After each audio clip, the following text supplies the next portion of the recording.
Bien-aimés, chères sœurs et chers frères en Christ, nos trois lectures de ce jour mettent en relief le thème de la repentance et de la grâce divine. Le texte de l'Exode nous montre comment l'Éternel se reprend du mal qu'il a voulu faire au peuple d'Israël suite à son idolâtrie manifestée par l'adoration d'un veau en métal fondu qu'il s'est fabriqué là, d'attendre Moïse qui était allé à la montagne à la rencontre de l'Éternel. En lisant le contexte de ce récit, je vais très rapidement parce que tout le monde ne lit pas la Bible de manière suivie, pour ne pas laisser quelqu'un à la marge. Il y en a qui connaissent l'histoire, mais il y en a qui ne connaissent pas. C'était lorsque le peuple d'Israël est sorti d'Égypte. Moïse avait la charge de le conduire jusqu'à la terre promise. Mais en chemin, rien ne se passait, tout ne se passait pas toujours comme il fallait s'y attendre. Il y avait des difficultés. Et à un moment donné, Moïse faisait le travail de l'intercession, c'est-à-dire qu'il allait vers le Seigneur, le rencontrer, et lui posait les difficultés auxquelles il faisait face. Et il revenait vers le peuple pour lui parler de la part du Seigneur.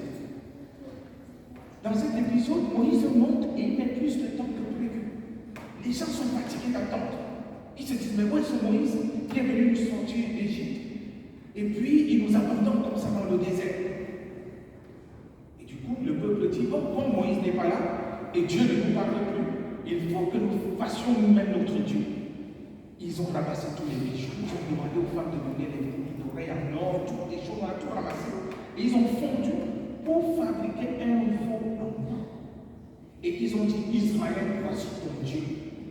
Ils se sont mis à adorer ce veau. Donc voilà un peu l'histoire. Pendant ce temps, Moïse est à la montagne. Et donc, on se rend compte que, à travers ce texte, Moïse intercède, il prie auprès du Seigneur pour que le Seigneur ne fasse pas du mal. Parce que le Seigneur s'est rendu compte, alors que Moïse n'en était même pas conscient puisqu'il était à la montagne. Dieu informe Moïse de ce que le peuple de qui tu es en train de me parler s'est fabriqué un veau d'or et est en train de l'adorer. Au lieu de m'adorer, moi le Seigneur. Moïse se fond donc dans l'intercession, il supplie Dieu. Et on se rend compte que Moïse a en fait pris la place du peuple pour influer le pardon de Dieu. Quoiqu'il n'étant pas l'auteur de l'acte ignoble, il s'est mis à la brèche en faveur du peuple dont il avait la responsabilité. Parce que Moïse s'est répandu au nom du peuple inconscient, l'Éternel a renoncé à son projet de destruction du petit peuple et sa miséricorde a pris le dessus sur sa colère. Paul, de son côté, dans la première épître à Timothée que nous avons lue, il a fait cette lettre à son fils spirituel, Timothée. Il dit comment il s'est répandu et a obtenu grâce devant le Seigneur. De pécheur qu'il était, il est devenu ministre de la parole. Par là, il veut prouver que Dieu ne fait point d'acception de personne. Car il reçoit tous ceux qui viennent à lui. Là encore, Paul reconnaît que c'est par la pleine grâce de Dieu manifestée en Jésus-Christ qu'il est devenu ce qu'il est. Le chapitre 15 de Luc, qui est notre texte de prédication, présente quant à lui trois situations ou paraboles. Il s'ouvre par la présentation de ce qui amène Jésus à utiliser les trois paraboles qui vont suivre. Jésus est approché par les publicains. Les publicains, n'est-ce pas, ce sont des collecteurs d'impôts, c'est-à-dire que des juifs, mais qui travaillaient pour l'administration romaine, dont l'administration de l'occupant de l'Empire romain. On les considérait toujours comme des pécheurs, parce qu'ils collectaient des impôts, tantôt ils mettaient dans leur propre poche, tantôt ils faisaient des choses floues. Donc c'était des gens vraiment, comme on peut appeler, peu recommandables. Donc il y avait donc ces publicains et les gens de mauvaise vie qui veulent suivre son enseignement, l'enseignement de Jésus. Quand on dit les gens de mauvaise vie, il faut bien comprendre que dans ce contexte, c'était des prostituées, c'était des gens qui étaient la morale complètement bouleversée, des gens qu'on regardait vraiment dans la société comme des gens de mauvaise vie qui avaient une vie, qui n'avaient rien de conforme à ce que le modèle social ou ce que la Torah, même la loi, pouvait présenter. Donc c'était des gens moralement dépravés, il faut appeler ça comme ça, la dépravation dépravée. Alors on les appelait les gens de mauvaise vie. C'est ceux-là qui viennent poursuivre l'enseignement de Jésus. Certainement, ils ont vu en ce Jésus quelqu'un de différent et d'attentionné qui se préoccupe de leur situation et ne les juge pas. Quelqu'un qui les prend pour les êtres humains qu'ils sont et non pas avec l'étiquette qu'on leur colle. Les pharisiens et les scribes voient cela d'un mauvais œil et murmurent contre Jésus en l'accusant d'accueillir les gens de mauvaise vie et de manger avec eux. C'est pour eux une manière de contester la légitimité de Jésus, de Fils de Dieu et de Sauveur qu'il dit être. Ce qui ne nous suivons pas du tout. Car c'est un classique très présent dans les évangiles, où on peut voir Jésus et les marginalisés d'un côté, le pouvoir temporel et les chefs religieux de l'époque de l'autre.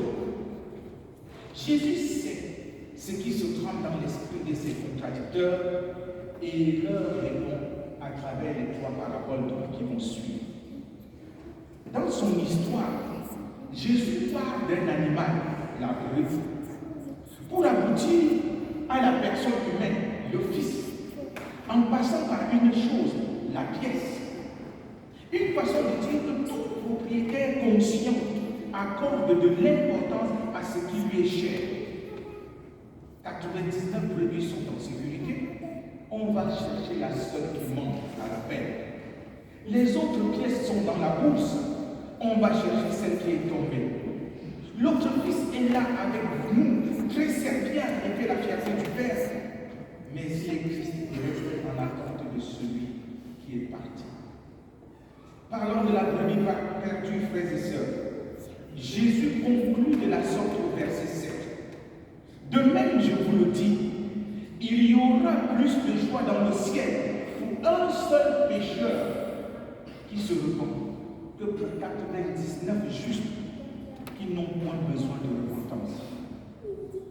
Par cette conclusion, Jésus montre que chaque vie compte devant le Seigneur. De même que la brebis qui est loin du troupeau est en danger. De même, la personne qui est loin du Seigneur par le péché est en danger. Il faut donc aller à la recherche de toute âme qui erre loin de la présence du Seigneur. Celles qui sont ensemble peuvent se soutenir mutuellement et s'encourager. Mais celle qui est toute seule est exposée aux ruses de Satan. Dans la seconde parabole,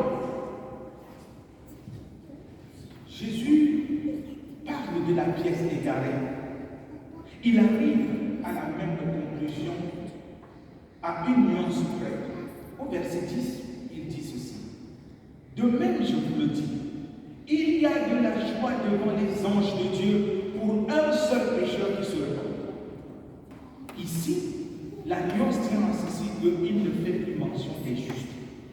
Il y a de la joie pour un seul pécheur qui se repent. Pour Jésus, les pharisiens et les scribes sont complètement à côté de la plaque. Ils entrent en jugement contre Jésus, tout simplement parce qu'ils ne sont pas dans la même logique que lui. Eux sont dans la logique du rejet et de l'exclusion. Ils se croient purs et estiment n'avoir rien à voir avec ce qu'ils considèrent comme des gens de mauvaise vie. Par son geste à l'endroit de ces gens dits de mauvaise vie, le Seigneur montre qu'il est dans sa mission comme il le déclinait plus haut en Luc 4, les versets 18 et 19 en disant « L'Esprit du Seigneur est sur moi parce qu'il m'a oint pour annoncer la bonne nouvelle aux pauvres. Il m'a envoyé pour guérir ceux qui ont le cœur brisé, pour proclamer aux captifs la délivrance et aux aveugles le recouvrement de la vue, pour envoyer libres les opprimés, pour publier une année de grâce du Seigneur. Chers frères et sœurs, Jésus poursuit son illustration en prenant cette fois-ci cette autre parabole bien connue de ceux qui lisent la Bible, la parabole du Fils prodigue. Je vais la résumer pour nous rafraîchir la mémoire. Un homme a deux fils, à savoir l'aîné et le cadet. Le plus jeune demande à son père de lui donner ce qui lui revient de l'héritage dont il a droit. Sans se poser de questions sur l'attitude de son plus jeune frère, de son plus jeune fils autant pour moi, le père accède à la demande de ces derniers. Fier d'avoir obtenu ce qu'il voulait, l'enfant se lance dans une aventure qui va s'achever par l'échec. Il prend conscience de sa bêtise et décide de retourner chez son père. Ce dernier l'accueille avec allégresse et organise un festin pour le manifester. Seulement, l'autre fils, l'aîné, n'est pas présent. Et dès qu'il arrive, il est mis au courant de la situation. Il entre tout de suite en colère contre son père dont il juge l'attitude injuste envers lui. Le père tente de lui faire entendre raison et réaliser que son frère qui est rentré est comme un mort qui revient à la vie. Et c'est pourquoi il faut se réjouir. Bien-aimés de Dieu, cette parabole a plusieurs manières d'être interprétée. Je propose que nous la regardions aujourd'hui en nous plaçant sous le prisme de cet enfant qui a voulu s'affranchir de la tutelle paternelle. Ne vous est-il jamais arrivé de pouvoir mener votre vie comme vous l'entendez sans tenir compte de Dieu? En vous disant que vous êtes libre de faire ce que vous voulez? Quel a été le résultat de cette soi-disant liberté? De se dire, laissez-moi, je fais ce que je veux, je suis ce que je suis, et je peux changer pour aller à droite, changer pour aller à gauche, je peux m'affranchir de toutes les règles et les normes, et j'établis ma norme à moi. Quand vous l'avez fait, quel est le résultat quand vous faites le bilan? Qu'est-ce que vous faites le résultat de votre soi-disant liberté, de cette vie loin de Dieu, de cette vie loin de ce que le Seigneur attend, de cette vie loin de la maison paternelle? Quel est le bilan que vous en faites aujourd'hui? Quelle a été votre attitude après avoir réalisé que le résultat est catastrophique? Après avoir réalisé le résultat vraiment catastrophique de votre choix, qu'est-ce que vous avez fait? Avez-vous songé à retourner vers le Père pour lui dire que vous êtes désolé? Dieu sait que nous pouvons nous tromper. Dieu sait qu'on peut faire des mauvais choix dans la vie à un moment donné, puisque c'est lui le Père. Il sait que nous pouvons vouloir nous affranchir, n'est-ce pas, de sa tutelle de Père. Il le sait. Mais le comble, c'est que nous ne nous rendions pas compte. C'est que lorsque même on se rend compte qu'on s'est trompé, qu'on persiste dans cette voie de perdition.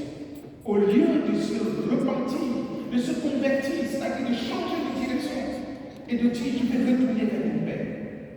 Vous croyez que par vos efforts, vous pouvez vous-même changer la donne? Non, ce n'est pas possible. Le monde peut nous encourager à nous perdre. Le monde peut nous encourager et nous n'avons qu'à voir ce qui se passe dans notre société actuelle. Lorsqu'un enfant de 3 ans dit je ne peux plus aller à l'église, il est libre. À 3 ans, vous trouvez que l'enfant est libre de choisir d'aller loin de Dieu ou pas. On le laisse et après, résultat catastrophique. Lorsqu'à un moment donné de notre vie, on estime qu'on n'est pas bien dans sa peau et qu'il faut que je change de telle à telle chose, la société nous encourage. On nous pousse. C'est courageux, tu as bien fait, c'est ça, c'est super. Mais quand nous avons des problèmes psychologiques, quand nous avons des problèmes de troubles, on ne sait plus de quel côté on se trouve. La société nous abandonne. C'est les psychiatres qui s'en occupent. Et nous finissons au fond d'un asile où on nous pompe chaque jour des antidépresseurs et que Nous ne comprenons pas que la meilleure solution, c'est de se tourner vers le Seigneur, retourner à la maison paternelle.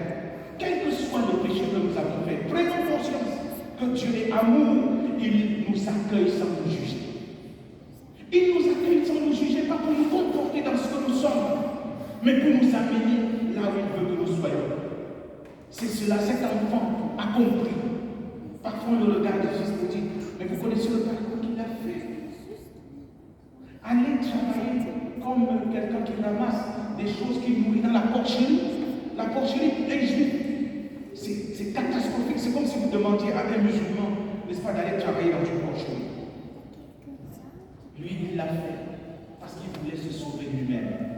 Mais après, il a pris conscience de ce que son père a du travail. Il dit, je vais rentrer chez mon père, qu'il m'accueille comme serviteur. Je ne peux même plus être fils parce que je ne peux même plus parce que j'ai été déchu. Je veux rentrer simplement comme serviteur. Mais il fallait prendre conscience et se décider à retourner.